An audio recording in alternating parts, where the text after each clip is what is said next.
வெட்டுக்கிளி வரியா? அவ்வளோதாங்க. இந்த வாய்ஸை கேட்டோன்னே எங்கே போகிறீங்க ஏது போகிறீங்க எதுவும் கேட்க மாட்டேன். ஏறி பின்னாடி உட்காந்துட்டு சல்லுன்னு போவோம். ஆனால் திரும்பி வரும்போது ஜாலியாக வருவாங்க. காடு தாண்டி மலை தாண்டி அப்படின்ற மாதிரி பள்ளம் தாண்டி வெள்ளம் தாண்டி எங்கே போகிறோன்னே தெரியாமல் போய்கிட்டே இருந்தோங்க.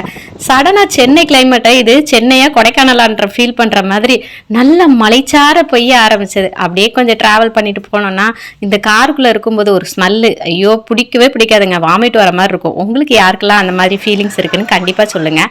அந்த ஃபீலிங்ஸ் போகிறதுக்காக ஒரு கரும்பு ஜூஸ் வேணும்னு சொல்லிட்டு 3 கரும்பு ஜூஸ் ஆர்டர் பண்ணி கியூவில் நிற்கும் போதே செம்ம மழை பெஞ்சதுங்க.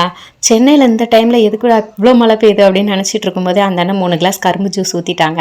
மாமா 1 கிளாஸ் எனக்கு 2 கிளாஸ் உங்களுக்கு அப்படின்னு பெருந்தன்மையாக கொடுத்துட்டேன். கரும்பு ஜூஸை குடிச்சோடனே டேஸ்ட்டு செம்ம டேஸ்ட்டாக. அதனால பங்கு எதுனாலும் பங்கு தான், பாதி உனக்கு பாதி எனக்கு அப்படின்னு சொல்லிட்டு மாமாவை ஏமாற்றி பாதி கிளாஸை வாங்கி மடக்கு மடக்குன்னு குடிச்சாச்சுங்க.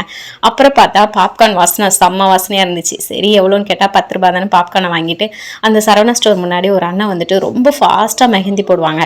நம்மலாம் போடணுன்னா 2 மணி நேரம் 3 மணி நேரம் அவங்க ஜஸ்ட் பேசிக்கிட்டே 10 நிமிஷத்தில் போடுவாங்க பாருங்க. செம்மையாக இருக்குங்க. டிசைன்லாம் எப்படி தான் போடுவாங்களோ தெரியல.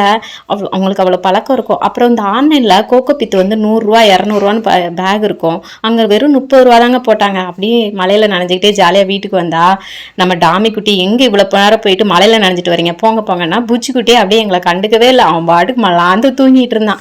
அப்புறம் எப்போ வந்தீங்க நான் கவனிக்கவே இல்லை அப்படின்னு சொல்லிட்டு என் வீட்டுக்காரத்தை வந்து தாஜா பண்ணிக்கிட்டு இருந்தான். அப்புறம் என் வீட்டுக்காரங்க நீ தான் வந்தோன்னே என்னை கண்டுக்கவே இல்லைல்ல போடா அப்படின்னு சொல்லிட்டு தள்ளி விட்டாங்க. அவன் விளாண்டுக்கிட்டே இருக்கும்போதே குப்புற விழுந்துட்டான்.